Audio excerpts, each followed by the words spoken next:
We got it all, man. What's going on? It's your boy Lauren the Barber. We here at the LV Barber Expo. We here representing Fadeaway Barbershop, Fadeaway LV on all platforms, and also Fadeaway Barbershop LV on YouTube, so you can tap into the Cloth Talk podcast. And it's a podcast where we connect the financial literacy with the barbering. And our whole podcast, it goes with what this man represents, his whole brand, anti-broke barbers. We ain't with that broke stuff, man. That's why I keep that hat on, straight up, man. Hey, tell them who you is, my guy. Ray, the owner of Anti-Broke Barbers Club. Yes, sir, man. And look, guess what? He got other stuff going on too, man. But we're gonna tap in with you a little bit because we want to ask some business questions. But go ahead, Bird Money. You start it up.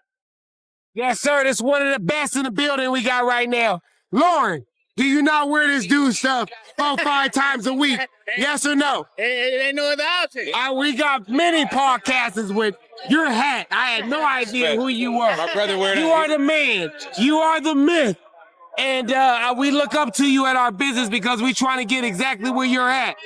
And you said, where you from again, you said? I stay here in Vegas. I'm from L.A. You from L.A. Where your barbershop at? In L.A. In L.A. Sherman Oaks, yep. What part? Sherman Oaks.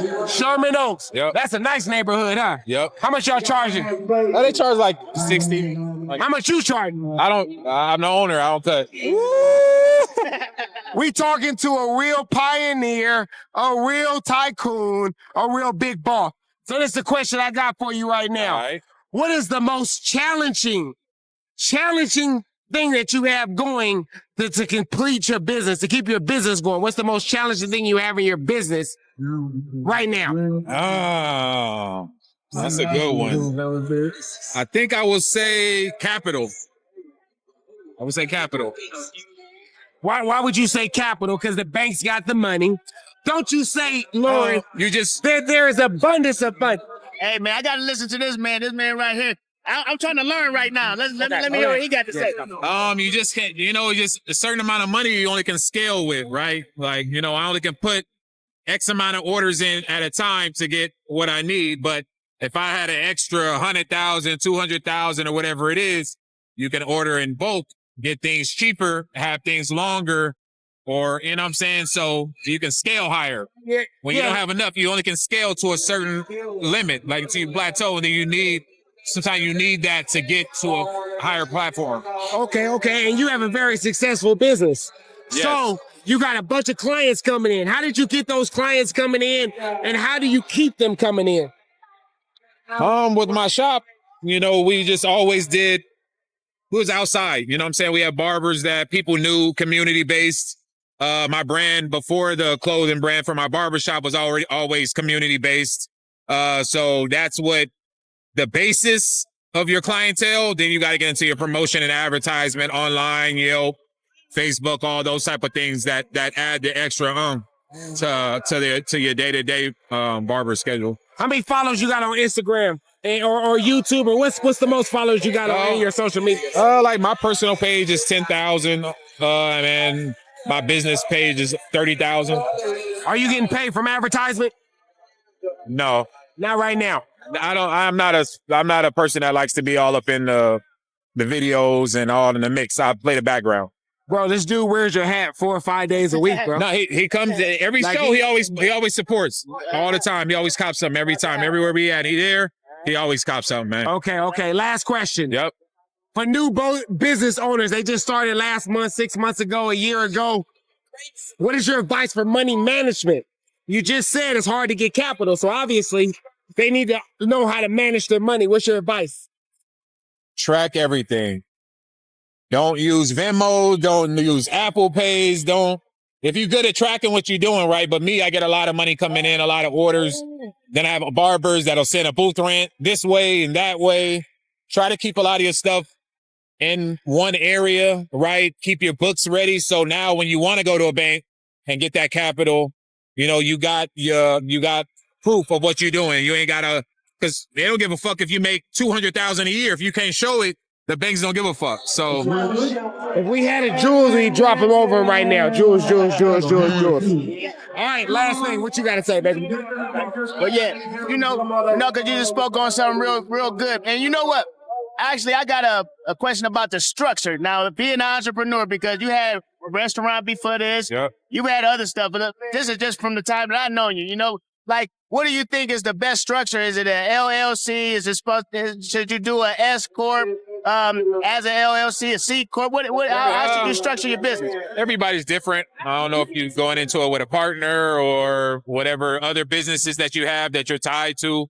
Mine are LLCs, so it's protect me, separates me and my business.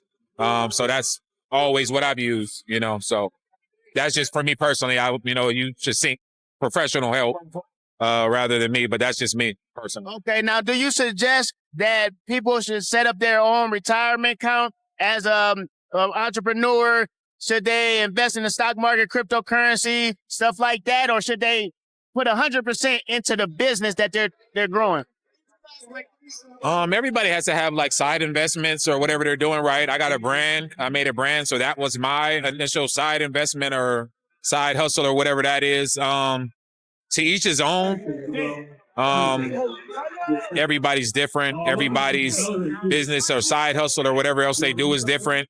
Some is good at the crypto stuff or however that the trade and everything like that. I'm not in those. But anything to just get extra income and just always trying to be better and create and do extra shit. So you're not supposed to be worried about failure. You know, you're always trying and trying to, keep trying. So. Yes, sir, man. And one thing I noticed too, every time I come to these shows, ever since I know you from the start, you always kept a good image, man. Like, do that matter far as when you're doing business, the way that you make yourself or present yourself to the world. You know what I mean? Always. You know, like just look at me. Always people think I look mean and stuff already, right? So just think you got to understand yourself and what you're doing and the people in the industries that you're in, right? So I always carry myself in a professional manner. People that are around me is going to carry yourself in a professional manner. And if you don't, then you can't be around me. I'm not going to lose no sleep over it. I'm going to just keep treading. But, I stay positive because people look up to me and look at what I'm doing. So, I want to be a good example in everything I'm doing, any way that they're looking at me, I want it to be in a good light. Okay, and then let's get this going. We got two more questions, but this one is really important because I've known you to have partners and a lot of stuff that you do. Like you keep a good partner, good solid partner, or at least a right-hand man I always see in all of your businesses. Now, how do you choose a partner? Because that's tough having a partner, right? That's tough. Yeah, so what do you look for in a person when you choose them to be your partner? I'm done looking, right? But now I look for other people or brands to partner with to get our message across. Okay. Right. I'm not creating nothing else right now or doing anything other new to have any partners to anything I do now. I would rather have a partner to. It's a tough situation with everything you're doing, right? I've had a partner when I opened barbershops. It didn't work. And it was family, stuff like that, brothers, friends, stuff like that. So everybody's just not in that same place that you might be, right? I was always 10 years ahead of everybody I'm around, right? So they might not be where I was at that time when I'm doing what I'm doing. And I can't fault them for that, right? And it just doesn't work. So me, just have something very clear what I'm doing, what you're doing, if you have a partner, and what our roles are, and try to make everything just out there as much as possible. Okay. But for real, it sounds like if you started all over, you wouldn't have any partner. I wouldn't. I'll just hire. I can hire somebody to do that job a partner does. Okay, right? Super dope. Okay. All right, good stuff, man. And the last one is, man, because, we can set our goals. We can want our brand to thrive and all of this stuff. But as we know, it's ups and downs in any type of entrepreneur endeavor. Yep. How do you get through that emotional part?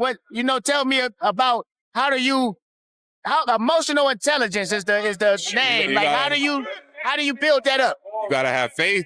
I don't know, man. I've been an entrepreneur since I was 14. My last job I had where I checked in with anybody, I was 19 years old.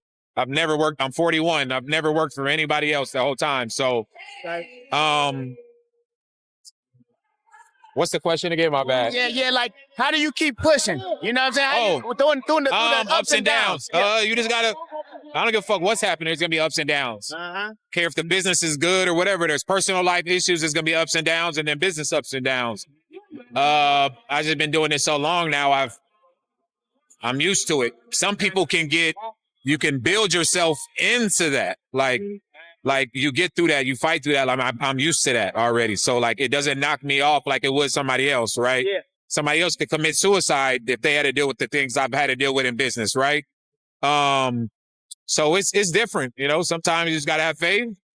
Sometimes you're gonna cry it out.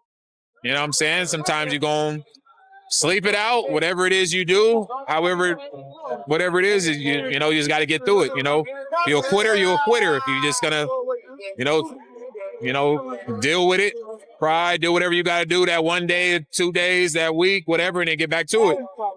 Okay, well, hey, that's what it sounds like. Sounds like to me, the key formula to winning is to never give up at the end of the day. And after a while, you'll build up that strength, those calluses against those ups and downs to where it's just normal to you. And you know it's part of the process. And you're going to eventually get to where you're going for, right? Yep. And shit, have some good businesses as well. Everybody, just because you're good at whatever you're doing don't mean the business idea is great. Or it's a time or place for that. So everybody's different. So okay, hey man, well that was super fire, man. So we're gonna end it right here. So where can everybody find you at?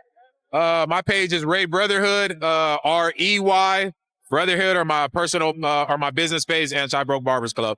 Okay, that's it and that's all. So y'all make sure y'all stay tapped in. Fadeaway Barbershop LV on YouTube. Cloth Talk Podcast is in the playlist, 9:30 every time. Every Tuesday on Instagram, we go live and we connect you with people like this. And we talk about stuff that we talking about. This is all about financial literacy connected with the Barber Expo, connected with the barber shop. I apologize, with barbers making financially literate barbers. And we out. Peace.